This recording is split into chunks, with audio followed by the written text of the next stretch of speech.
Estamos felizes, amém? Vai, Samuel.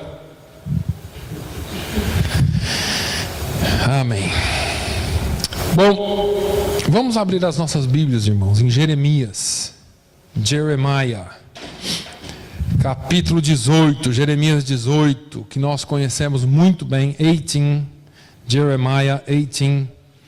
Nós vamos estar aprendendo um pouquinho e falando um pouquinho sobre esta palavra nessa manhã. Eu já falei aqui, mas essa semana Deus me levou a esta palavra novamente. Jeremias 18, do 1 ao 6. Jeremias 18, do 1 ao 6. Diz assim a palavra do Senhor. A palavra do Senhor que veio a Jeremias dizendo: levanta-te e desce à casa do oleiro, e lá te farei ouvir as minhas palavras. E desci à casa do oleiro, e eis que ele estava fazendo a sua obra sobre as rodas. Como o vaso que ele fazia de barro quebrou-se na mão do oleiro, tornou a fazer dele outro vaso, conforme o que pareceu bem aos olhos do oleiro fazer. Então veio a mim a palavra do Senhor dizendo: não poderei eu fazer de vós como fez este oleiro, ó casa de Israel? Diz o Senhor: eis que como barro na mão do oleiro, assim sois vós na minha mão, ó casa de Israel. Amém? Essa palavra, ela é uma palavra muito conhecida, uma palavra que fala aos nossos corações, mas eu queria nessa manhã, como eu disse, trazer alguma coisa daquilo que Deus colocou no meu coração. Existem 4 escritores na Bíblia que falam ou fazem alusão ao oleiro e fazem uma conexão, uma comparação de Deus com o oleiro, aquele que trabalha com barro. Assim como alguns escritores comparam Jesus ao pastor, e Jesus até se auto-comparou ao pastor, assim existem pessoas que compararam Deus e Jesus ao oleiro. Esses escritores são Isaías, Jeremias, Zacarias e Paulo. Nessa manhã eu quero falar um pouquinho sobre a mensagem de Jeremias sobre o oleiro e o barro. Muito do que vai ser falado aqui você já sabe, mas a palavra de Deus é assim: nós falamos e vivemos dela e nos alimentamos dela todos os dias. E muitas vezes você abre a mesma palavra em diversas vezes, e por diversas vezes ela vai falar com você de maneira diferente. Às vezes você lê um texto muitas vezes já, e um dia você abre e parece que aquelas palavras pulam da Bíblia e vêm para o seu coração, porque Deus inspira aquela palavra e faz com que você entenda de forma diferente, ou talvez naquele momento Deus quer falar com você de forma diferente. Eu creio que nessa manhã Deus quer falar com você de forma diferente do que Ele tem falado nessa palavra, amém? Mas essa palavra é interessante porque Deus mandou que Jeremias se levantasse e fosse à casa do oleiro. Quando ele chega na casa do oleiro, ele vê o oleiro trabalhando com o barro. E essa cena traz a Jeremias uma mensagem do próprio Deus.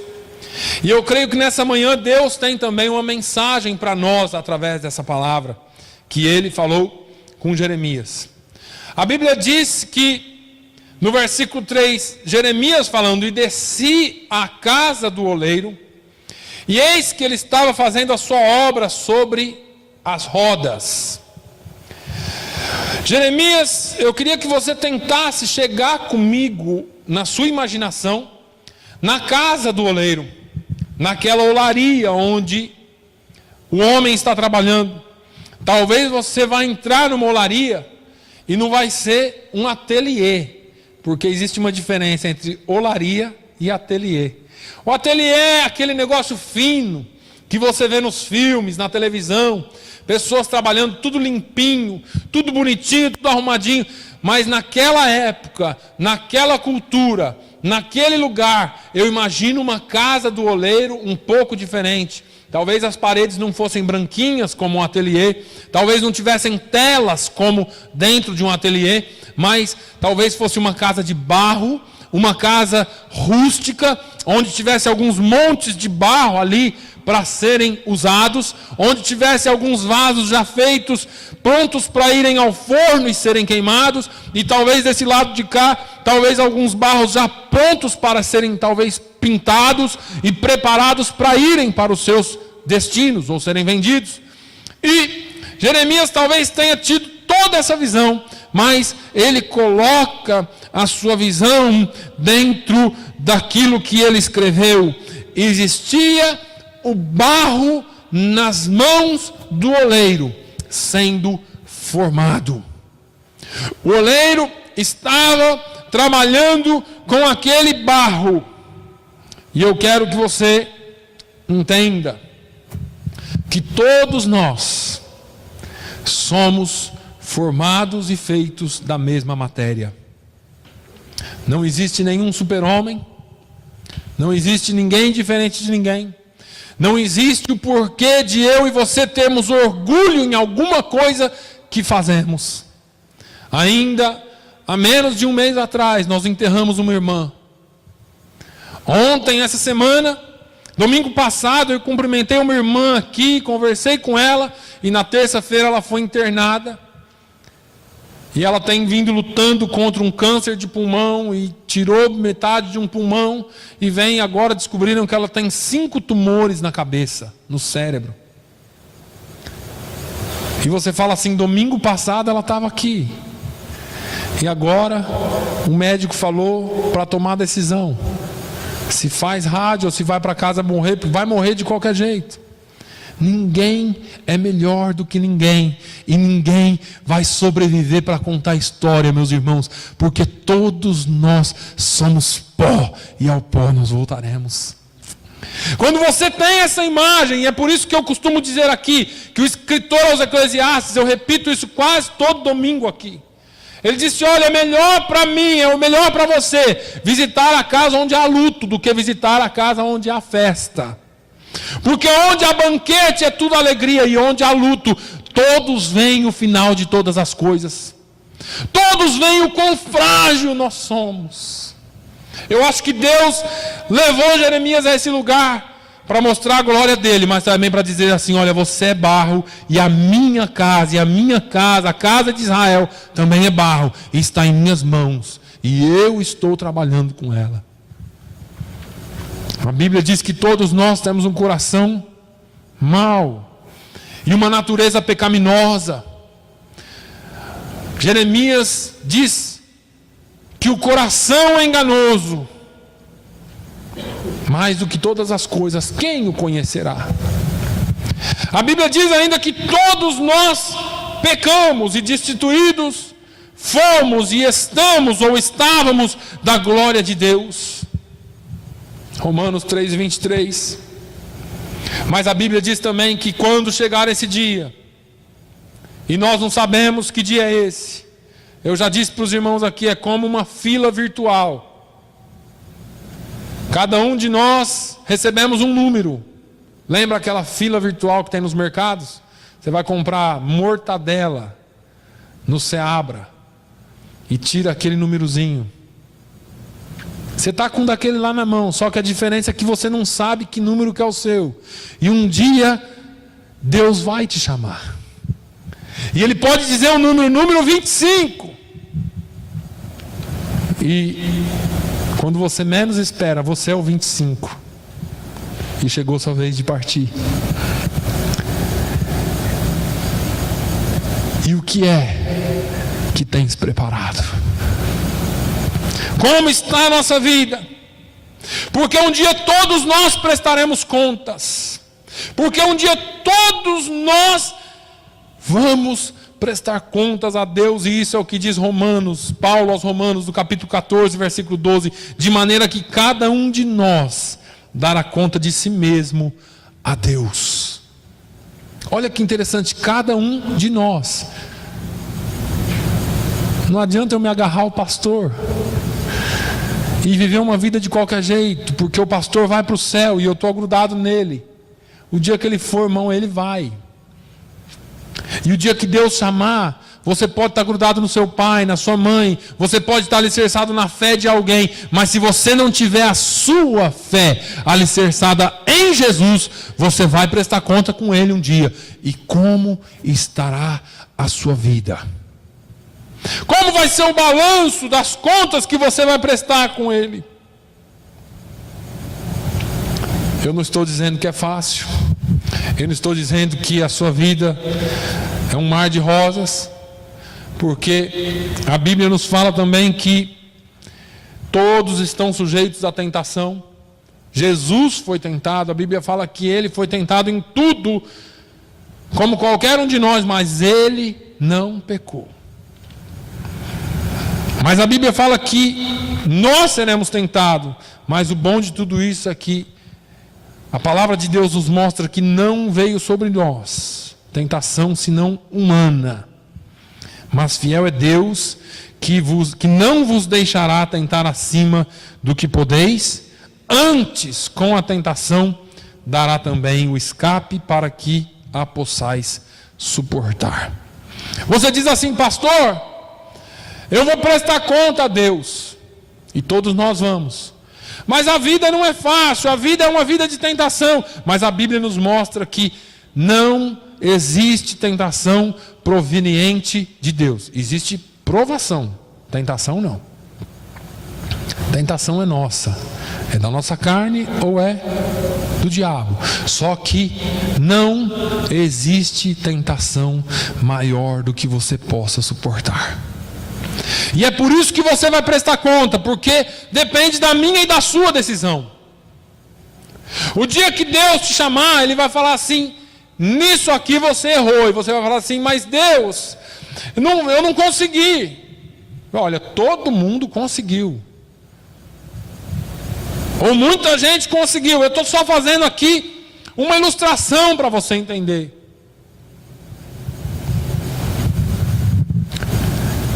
Todos vão morrer um dia, e nós devemos estar preparados. Hebreus 9:27 diz: porquanto ao homem está ordenado morrer uma só vez, vindo depois disso o juízo. Não tem reencarnação, não tem segundo plano, não tem terceiro plano, não tem quarto, quinto, karma, não sei que nome que eles querem dar para isso. Não tem espírito vagando por aí de gente, não.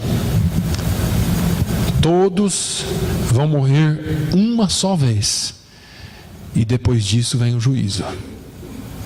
Depois disso você vai prestar contas a Deus, porque todos nós somos iguais diante de Deus.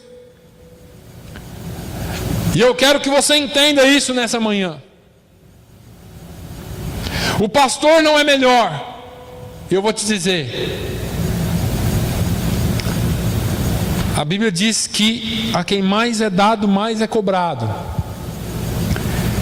E a Bíblia diz que seria melhor que algumas pessoas não conhecessem, porque pelo fato de conhecerem e pelo fato de ocuparem posições serão mais cobrados. Não é mais fácil para uns do que para os outros. Todos somos iguais diante de Deus, e não devemos julgar a ninguém, nem pela aparência, nem pela cor, nem pela raça, mas nós devemos julgar pela graça. E como é que nós julgamos pela graça? Da mesma forma que Jesus julgou, com amor. A Bíblia diz que Ele nos amou primeiro, sendo nós ainda pecadores. A nossa forma, como barros, de julgar as pessoas, tem que ser a mesma forma que Jesus usou para nos julgar. com graça, com amor. Porque, meus irmãos, se somos todos da mesma matéria, se somos todos feitos da mesma forma, e Jesus teve misericórdia de nós, Ele também terá misericórdia daqueles que nós julgamos às vezes. Não julguemos para não ser julgados. Mas, quando Jeremias chegou na casa do oleiro, ele viu o barro na mão do oleiro, e ele viu o oleiro também. Eu queria que você focasse essas imagens do oleiro trabalhando naquela obra. A Bíblia diz assim: e eis que ele estava fazendo a sua obra sobre as rodas. Eu não sei, acho que todo mundo já viu aqui. Eu acho que era aquele bem rústico, né? Que ele vai pedalando e a roda vai girando e ele com aquele vaso, aquele barro, tentando fazer o vaso. É interessante que eu fiquei pensando essa semana sobre isso. O oleiro, quando vai trabalhar, hoje em dia é tudo fábrica, é tudo linha de produção. Mas o oleiro, quando ele coloca na sua cabeça, eu imagino que o irmão Antônio chega lá e encomenda: olha, eu quero 10 vasos iguais para colocar azeite. Tinha lá os tipos de vasos. E o oleiro já sabe como fazer, ele pega o barro e vai fazendo em linha de produção. 10 vasos iguais, do mesmo tamanho, para pôr azeite. É uma linha de produção. O que é interessante aqui é que Deus mostra algo diferente para Jeremias. Eu e você não somos linhas de produção. Eu e você temos particularidades. Eu e você não somos uma obra do acaso. Eu e você somos um projeto que saiu da mente de Deus. Quando você olha para Deus, Deus não trabalha com linha de produção, Deus não trabalha com pluralismos, Ele trabalha com o individualismo de cada um. Eu e você temos uma impressão digital, cada um do mundo é diferente do outro. Nenhuma impressão digital é igual uma a outra, porque Deus trabalha com o indivíduo e não trabalha em série. Você não é um produto de algo que foi sendo feito aos montes. Deus trabalhou individualmente na vida de cada um e na feitura de cada um de nós. O vaso é o barro formado a cada toque de Deus. E quando Deus falou isso comigo, eu fiquei maravilhado essa semana. Porque cada toque que Deus dá na sua vida, cada correção que Ele faz em você, cada detalhe que Ele foi formando em você, Ele foi formando algo único, algo especial, que só Ele tinha em mente o que seria. Por isso que nós nunca podemos olhar alguém de cima para baixo e nem olharmos nós de cima para baixo, dizendo como eu sou um coitadinho, como eu sou tão assim feinho, como eu sou tão diferente, como eu sou isso, como eu sou aquilo. Deus usou cada toque de suas mãos para formar você um indivíduo com as suas características, com a sua personalidade, com o seu caráter, e tudo isso faz parte daquilo que Deus queria para você. Agora, o plano do oleiro é o melhor plano que tem para esse pedaço de barro. Quando você vê aquele monte de barro do lado de fora da casa do oleiro, e quando ele vai lá e pega um balde cheio daquele barro e traz, e você fala assim: o que ele vai fazer com isso? Ele tem um plano melhor para você. Aquilo que você tem pensado, aquilo que na sua vida tem martelado todo dia, dizendo: será que é isso? Será que é aquilo? Será que Deus está vendo? Será que Ele está cuidando? Será? Tantas dúvidas, tantas questões. Deixa eu te dizer, Deus tem um plano para cada criatura. Deus tem um plano para você. Deus tem um plano para a sua vida. E a primeira parte desse plano se chama salvação. E você já alcançou esse plano, essa parte do plano. Você foi transformado, você foi salvo o dia que você recebeu Jesus. Mas a segunda parte desse plano envolve uma coisa interessante, que é a entrega total. Feche seus olhos e pense agora no oleiro trabalhando naquela roda, naquele vaso. E de repente aquele barro pula da roda e fala assim: eu não quero ser feito assim. Ou eu não quero ser trabalhado assim. Eu não quero ser moldado assim. E eu acho que foi Paulo mesmo que diz assim: por acaso a criatura diria ao Criador: por que assim me formaste? Quando você está desenhando qualquer coisa num papel, será que aquele papel ou aquele desenho fala assim: por que você está me fazendo assim? E é assim que muitas vezes nós nos comportamos com Deus, porque nós queremos tirar satisfações com Deus sobre o seu plano, mas o que acontece é que o barro se entrega totalmente nas mãos do oleiro para ser trabalhado, e muitas vezes nós não nos entregamos. Você diz: pastor, eu já sou salvo. Agora você precisa se entregar totalmente a Ele, se entregar totalmente ao senhorio dEle.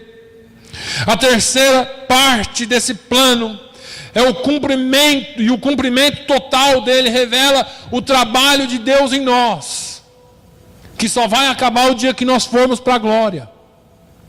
Porque enquanto nós estivermos aqui, é como se nós estivéssemos na roda do oleiro, sendo trabalhados e sendo tocados todos os dias, para que ele cumpra o seu trabalho em nós.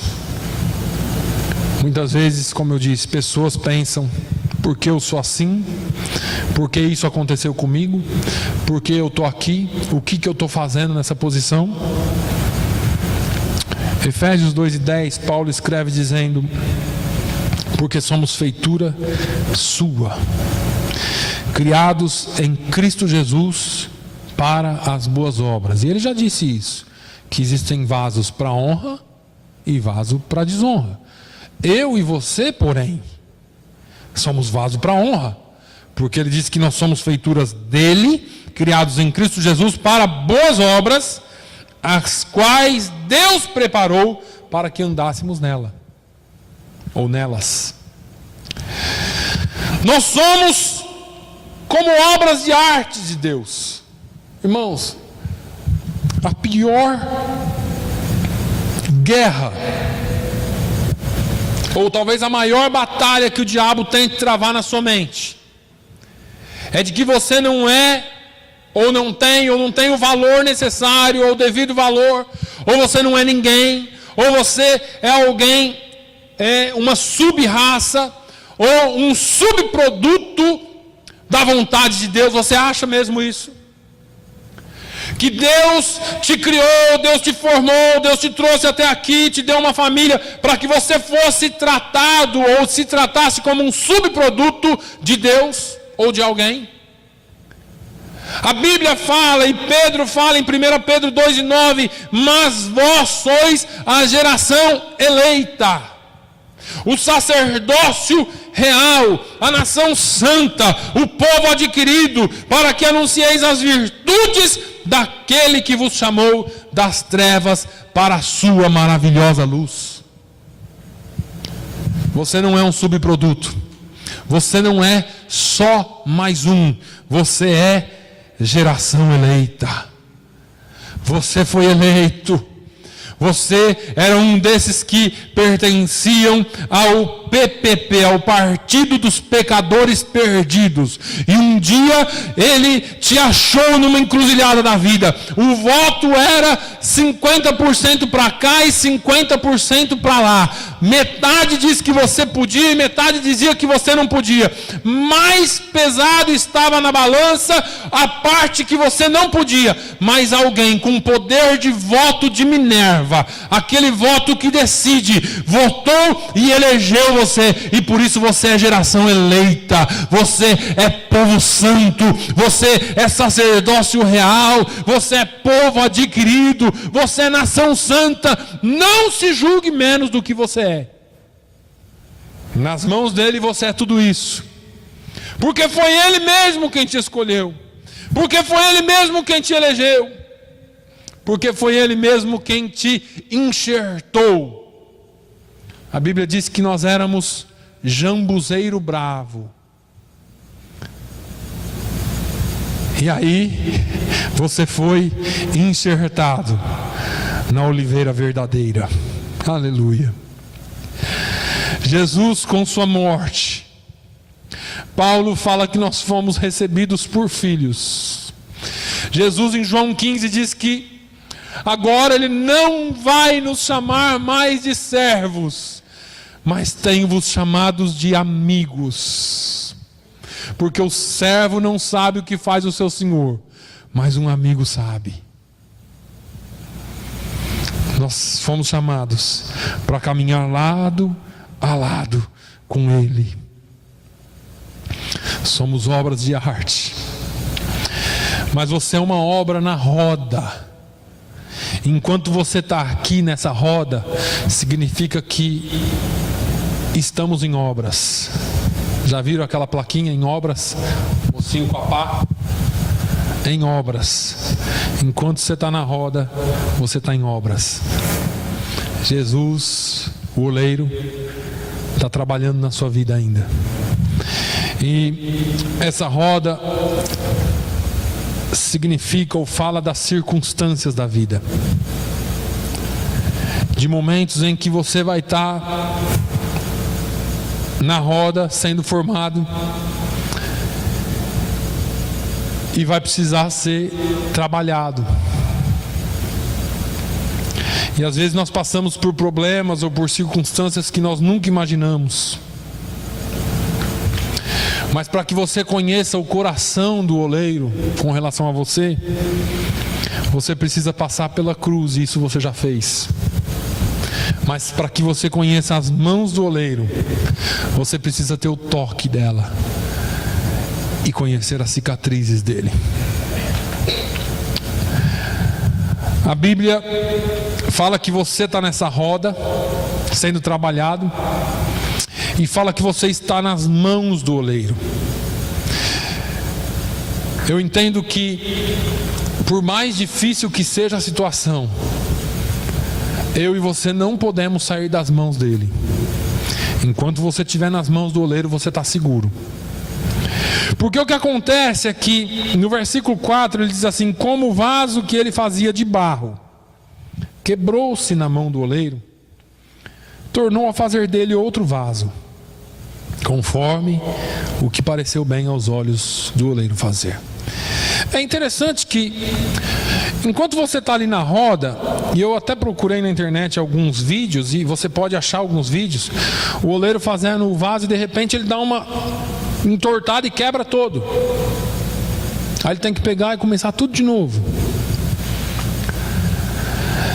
Mas é interessante que me veio à cabeça que às vezes também você está sendo feito ali, você pode quebrar, mas não saia da mão do oleiro. Continue lá, ele vai te fazer de novo. Agora, eu imagino que o oleiro, quando ele está fazendo o vaso, ele não está olhando para cima, não está olhando para o lado, ele não está olhando para o outro, ele está olhando para o vaso. Porque se tiver alguma coisinha, e às vezes ele olha e encontra uma falha, encontra uma falhazinha, ninguém viu, porque afinal de contas só quem faz é que está sabendo como ele quer, e não saiu do jeito, não está saindo do jeito que ele quer, do jeito que ele planejou. Ninguém sabe, ninguém vê, ninguém conhece, mas o oleiro conhece. E aí eu acho que ele olha aquela falha e fala: não vai dar para ficar assim, eu vou ter que desfazer o vaso. ou eu vou ter que quebrar o vaso, ou eu vou ter que permitir que ele se quebre para eu fazer de novo, ou eu vou ter que colocar mais barro, ou tirar barro, eu vou ter que fazer alguma coisa aqui para resolver esse problema. Eu quero que você entenda duas coisas aqui. Quando existe uma falha, diferente de mim e de você, que jogamos as coisas fora, esse negócio não funciona direito mesmo, vou jogar fora. Quebrou aqui, vou jogar fora. Deus não age assim com a gente. Deus é diferente. Deus não joga você fora nunca. Quando Ele vê a falha, Ele não descarta o vaso, Ele corrige o vaso. Só Deus tem poder para refazer o vaso. Só Deus tem poder para usar. Agora, olha só que interessante. Porque Deus, como sendo Deus, Ele podia falar assim: Deus tem falha, mata ele, vamos pegar outro e colocar ali no lugar, fazer outro vaso e colocar ali no lugar. Afinal de contas, Ele é o Senhor de tudo. Não, Ele usa o mesmo barro. Ele tem poder de pegar o mesmo barro, mesmo que Ele tenha que quebrar, mesmo que Ele tenha que consertar, mesmo que Ele tenha que fazer qualquer coisa com o vaso, para que o vaso seja funcional, do jeito que Ele queira. Ele usa o mesmo barro. Ele não vai pegar outro barro para colocar no lugar. Ele não vai pegar outro barro para remendar, para fazer um remendo daquilo que talvez ele tenha errado, porque Ele não erra. Mas o desejo de Deus para mim e para você é que eu e você sejamos de acordo com o que Ele quer. Paulo fala que nós somos espelhos de Cristo. Espelho não tem nada em si, ele só reflete o que está na frente dele. O espelho não tem nada em si, ele é areia, ele é pó. Agora, quando ele é colocado na posição certa, ele reflete aquilo que ele está na frente dele. O que é que está na sua frente? O que é que você tem refletido? E aqui, falando de vaso, se nós fôssemos usar a mesma figuração para o vaso serve para quê?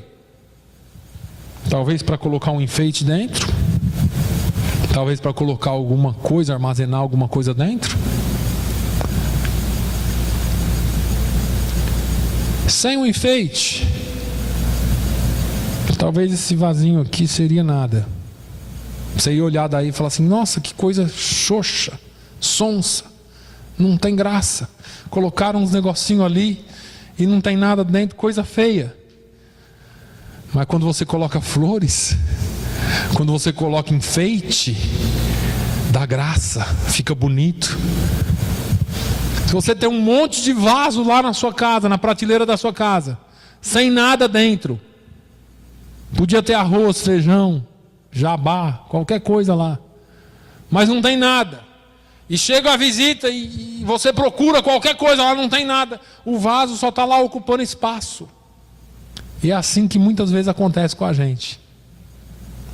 Você é vaso, mas está xoxo, feio, sonso, porque não tem nada dentro de você. Quando você permitir que o Espírito Santo entre e habite e mostre, e você comece a irradiar essa beleza que o Espírito Santo tem, que enche cada vaso e que mostra a sua beleza através do vaso. E é importante porque Paulo fala que nós temos esse tesouro em vaso de barro. Olha bem isso. Você é barro e o tesouro que está em você está em vaso de barro, para que ninguém se glorie. Deixa eu te falar uma coisa, não é você, quem está em você. Não é o vaso que é bonito, é o enfeite que é bonito. Porque tem muito vaso pensando que ele é muita coisa. E eu já até falei aqui, lembra quando Jesus entrou com o jumentinho em Jerusalém?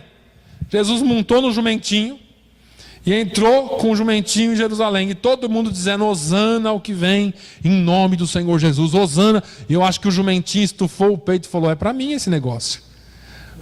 Olha como eu estou importante. Todo mundo jogando flores para eu passar, tá? Só que o jumentinho era só um jumentinho. O que significava alguma coisa era quem estava em cima do jumentinho.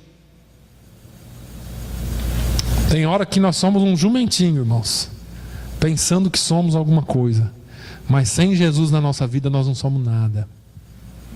Você é vaso, eu sou vaso. Se você não tiver Jesus, você não é nada. Acaba o brilho que há em ti, acaba a alegria que há em ti, acaba o vigor que há em ti, e você vai falar, o que aconteceu? Você é o vaso. Você é o vaso. Você precisa ser cheio. Você precisa estar sendo usado para fazer aquilo que Deus te chamou para fazer.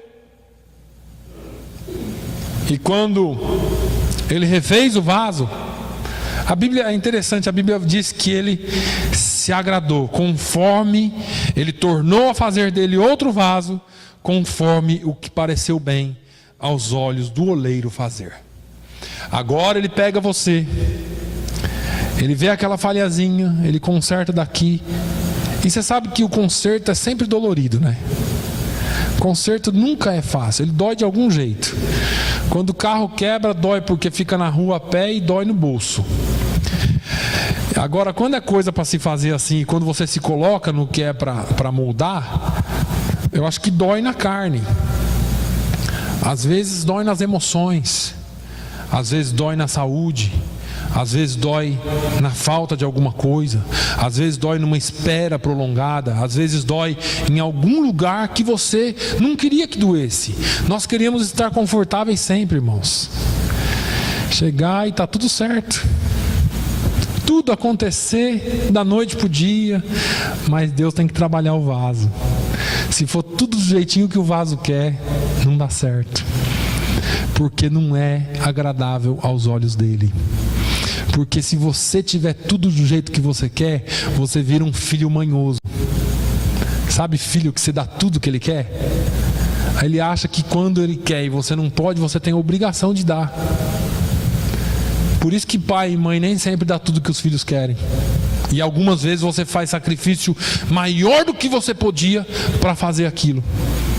É assim Deus na sua vida.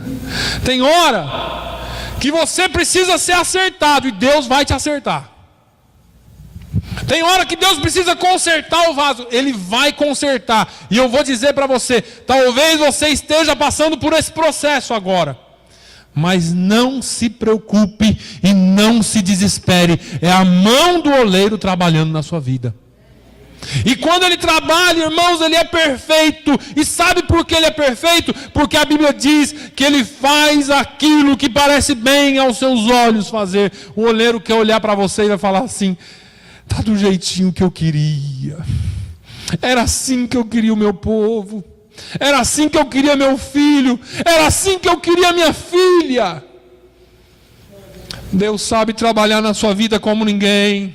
Deus sabe onde precisa parar as arestas como ninguém. Ele sabe onde precisa alisar como ninguém. Porque talvez esteja grosseiro ainda, mas Ele quer fazer de você um vaso para honra. Não desista. Não desista, porque Deus quer ver você um vaso novo, sem rebarbas, sem trincas. Ele quer que você seja cheio da glória dele. Ele quer que você seja cheio do azeite do Espírito Santo. Ele quer que você esteja completamente entregue ao projeto dele para você e não o seu projeto. Ah, Deus, eu queria tanto que fosse assim. E Ele está falando para você, filho, eu queria tanto que fosse assim e vai ser do meu jeito. O meu projeto é esse para você. O meu projeto é esse. E se você se entregar totalmente nas minhas mãos, eu vou fazer de você um vaso para honra. Eu quero te fazer 2 perguntas essa manhã. Você está completamente entregue ao projeto e toque do oleiro? Está preparado para sofrer um pouquinho na vida e está preparado para sair do outro lado cantando o hino da vitória? Está preparado para dizer, como lá em Cantares diz, o tempo de cantar chegou. Vai chegar esse dia. Pode estar difícil agora, mas vai chegar o dia em que você vai cantar o hino da vitória. Vai chegar um dia em que você vai cantar o hino da vitória e você diz: como é bom servir a esse Deus, como é bom estar entregue ao toque do oleiro. O tempo de cantar vai chegar na sua vida. Conforme você se rende a Ele, Ele vai trabalhando em você, da maneira que você fique do jeito que Ele quer que você fique. Saiba que Ele não desistiu de você e Ele não desiste jamais. Saiba que Ele é um Deus fiel e que por onde quer que você ande, e não importa como quer que você pareça hoje, o projeto dele continua na sua vida. Pode parecer que está tudo meio desmantelado, está tudo meio torto. O projeto de Deus continua na sua vida e a mão do oleiro continua trabalhando em você. Amém? Feche os seus olhos. Pai, eu te louvo, Senhor, porque o Senhor é fiel. Eu te louvo, Senhor, porque o seu toque sara. O seu toque arruma o que está estragado.